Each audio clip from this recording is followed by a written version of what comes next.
ओम नमः शिवाय। जय श्री महाकाल। तो देवों के देव महादेव की कृपा से, भगवान विष्णु की कृपा से आपकी सारी कामना पूर्ण हो जाए और जीवन की सारी दुख परेशानी समस्या खत्म हो जाए, ऐसे हम प्रार्थना करते हैं। तो गुरु जी ने कहा है कि आज का जो उपाय है, इस उपाय को करने के बाद आपके जीवन का जो दुर्भाग्य है वो सौभाग्य में बदलेगा। साथ ही साथ धन से जुड़े जो संकट समस्या आपके जीवन में आ रही है वो भी खत्म होगी। तो इस वाले उपाय में आपको इस प्रकार से 11 चने की दाल लेना है, गुड़ का टुकड़ा लेना है और विशेष तरीके से शिवलिंग पर उपाय कर लेना है। इस उपाय करने के बाद आपकी हर प्रकार की कामना पूर्ण होने लगती है, चाहे वो धन संपदा को लेकर हो, नौकरी को लेकर, विवाह को लेकर या बच्चों को लेकर हो। तो गुरु जी की कथा को सुनकर ही उपाय बताएंगे। उसके पहले इस वीडियो को लाइक कर दें, चैनल पर नए हो सब्सक्राइब जरूर करिएगा।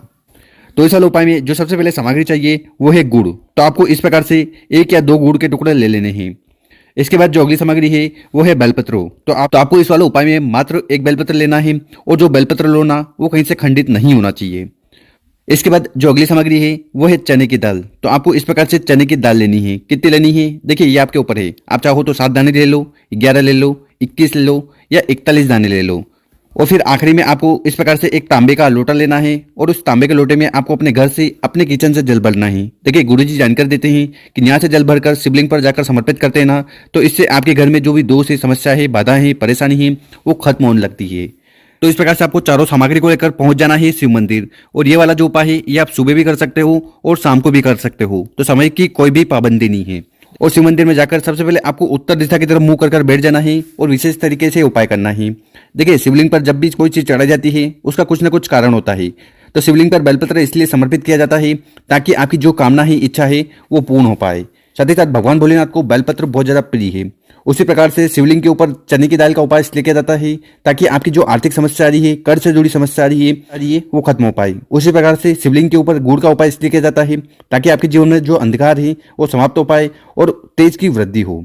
तो इस उपाय को कैसे करना है वो ध्यान से सुनना, समझने की कोशिश करना। देखिए सबसे पहले आपके पास जो गुड़ के टुकड़े हैं ना उनको उठाना है और उस जल के लोटे में, उस जल के पात्र में उन गुड़ के टुकड़े को डाल देना है। तो इस प्रकार से आपको सबसे पहले गुड़ वाला जल तैयार कर लेना। गुड़ वाला जल तैयार हो गया।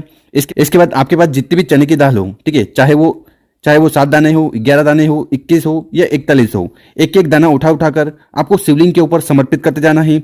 ओम नमः शिवाय, श्री शिवाय नमस्तुभ्यम का स्मरण करते हुए। तो इस प्रकार से आपको सभी चने की दाल को एक एक कर शिवलिंग पर समर्पित कर देना है। देखिए यहाँ पर आपको एक चीज का ध्यान देना है कि शिवलिंग के ऊपर आप चने की दाल चढ़ाओ ना, उसके पहले इस जल के लोटे में से थोड़ा जल लेकर इस चने की दाल पर आपको डाल देना है, क्योंकि कोई भी सूखी चीज शिवलिंग पर नहीं चढ़ाई जाती।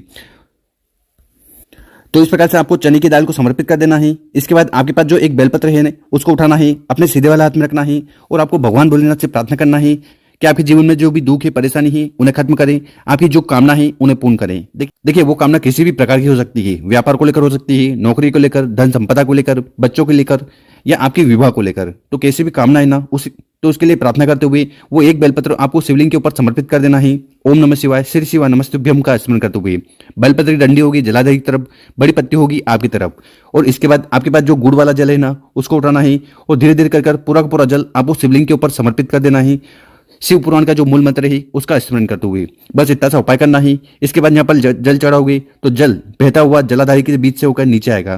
तो यहाँ पर आपको अपना सीधा वाला हाथ रख देना है, सीधे वाला हाथ में जल को इकट्ठा कर लेना है। जल को इकट्ठा कर हर बार की तरह इसको आपको कंठ पर लगाना है, अपने मस्तक पर लगाना है, अपने नैनों पर लगाना है। ठीक है, इससे क्या होगा, इससे आपके जीवन में जो दुर्भाग्य है वो खत्म होगा, जो अंधकार जीवन में चल रहा है वो भी खत्म होगा।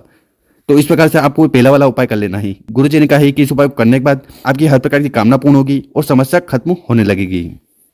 अब जानते हैं गुरुजी द्वारा बताया गया दूसरा उपाय। देखिए विशेषकर इस उपाय को लक्ष्मी प्राप्ति के लिए करना है। अगर आपके घर में माता लक्ष्मी का बिल्कुल भी वास नहीं है, पैसों से जुड़ी तंगियां आपके जीवन में लगातार आ रही है, कर्ज बढ़ते जा रहे हैं, और कर्ज कब बढ़ते हैं, जब हमारे पास पैसा नहीं होता। तो माता लक्ष्मी से जुड़ी समस्या खत्म करने के लिए आपको विशेषकर उपाय करना है। तो इस उपाय को कैसे करना है वो बताएंगे। उससे पहले अपने शुभ हाथ से 2 कार्य कर लें। एक तो इस वीडियो को लाइक कर दें और कम से कम 5 लोगों के साथ व्हाट्सएप पर इस वीडियो को शेयर जरूर करें। देखिए इस वाले उपाय में जो सबसे पहले सामग्री लेनी है वो है कमल गट्टा। क्या लेना है आपको? कमल गट्टा। देखिए अगर आपको कमल गट्टा मिल जाए तो कमल गट्टा ले लीजिएगा, या फिर कमल का पुष्प मिल जाए, ठीक है, तो वो भी ले सकते हो। इसके बाद जो अगली सामग्री है वो है तांबे का लोटा। ठीक है, तो इस प्रकार से आपको एक तांबे का लोटा लेना है और इस तांबे के लोटे में आपको अपने घर से जल भर लेना है। तो इस प्रकार से दोनों सामग्री को लेकर आपको पहुंच जाना है शिव मंदिर। और गुरुजी ने कहा है कि ये वाला जो उपाय है ये आप सुबह शाम किसी भी समय कर सकते हो। और सबसे अच्छी बात तो इस उपाय की ये है कि इस उपाय को आप किसी भी दिन कर सकते हो, मतलब कि समय की भी पाबंदी नहीं है और दिन की भी कोई पाबंदी नहीं है।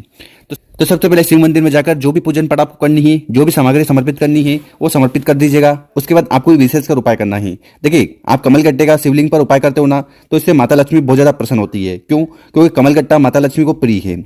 और आपकी जानकारी के लिए बता दें कि एक तरफ से भगवान शंकर की जो बहन है वो लक्ष्मी जी है, क्योंकि भगवान शंकर ने ही विष्णु जी से माता लक्ष्मी का विवाह करवाया था, तो एक तरफ से वो बहन हुई। ठीक है, तो यहाँ पर आप कोई भी उपाय करते हो ना, तो इससे भगवान भोलेनाथ अति प्रसन्न होते हैं।